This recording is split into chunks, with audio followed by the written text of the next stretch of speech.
Assalamualaikum warahmatullahi wabarakatuh. My name Alifi Hafizah Azra, and now I will briefly cover the key points of academic procrastination, focusing on its definition, prevalence, main contributing factors, and implication for students. Jadi saat ini saya akan menjelaskan secara singkat mengenai prokrastinasi akademik yang berfokus pada definisi, tingkat prevalensi, faktor yang menjadi utama penyebabnya, dan juga implikasinya bagi mahasiswa. So let's start with the definition. Academic procrastination is unproductive delay in completing academic tasks, which can negatively impact students' academic performance and mental well-being.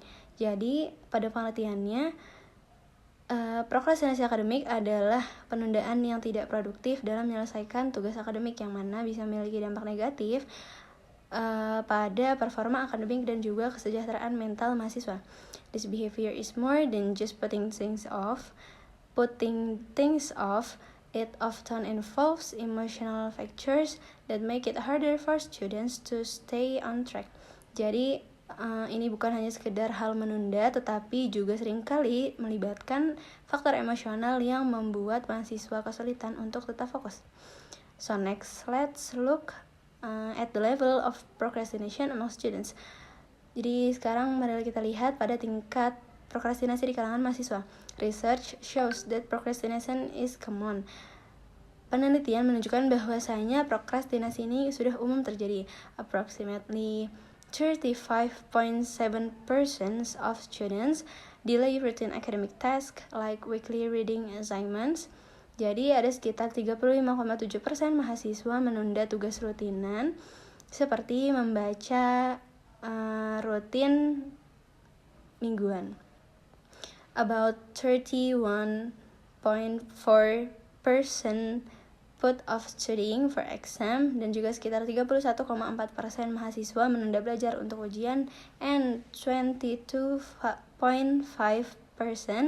struggle with completing written assignments on time. Jadi sekitar 22,5% mahasiswa mengalami kesulitan dalam menyelesaikan tugas kepenulisan tepat waktu.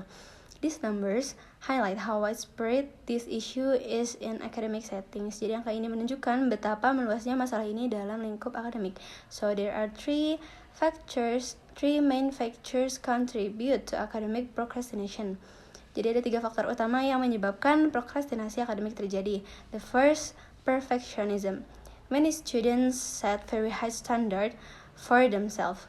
Jadi banyak mahasiswa menetapkan standar yang tinggi untuk dirinya. This can create a sense of anxiety around their work, making them more likely to delay tasks out of fear of not meeting this expectation. Jadi hal ini menimbulkan kecemasan yang membuat mereka memilih menunda tugas karena takut tidak sesuai dengan ekspektasi. Lalu the second, poor time management. Difficulties with time management are also a key factor. Ada yang kedua, kesulitan memanajemen waktu.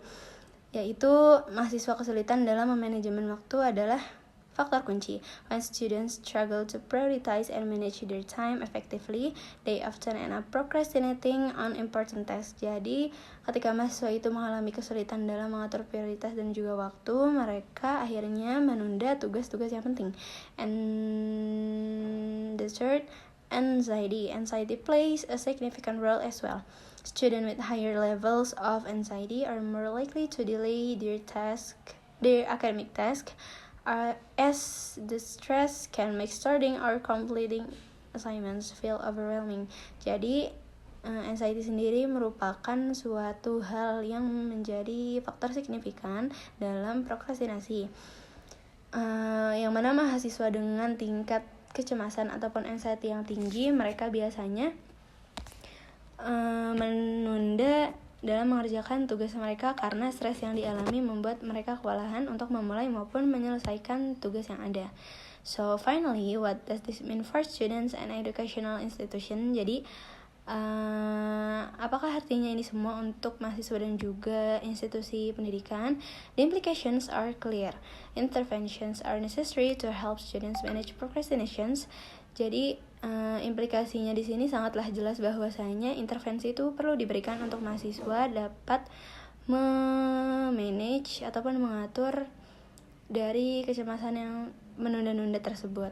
By incorporating time management training and anxiety reduction strategies into student programs, schools can equip students with the skills to overcome procrastinations and handle academic demands more effectively.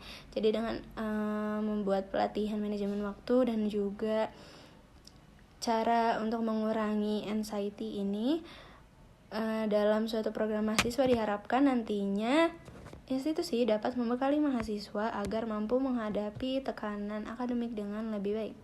In conclusion, academic procrastination is a complex but common issue that affects students' performance and well-being.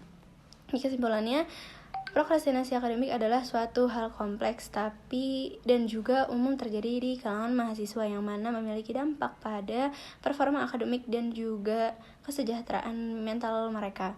By understanding the causes and providing supportive interventions, we can help students better manage their academic responsibilities. Jadi dengan mengetahui penyebab dan juga memberikan dukungan yang tepat, diharapkan kita bisa membantu mahasiswa agar bisa memanage ataupun mengatur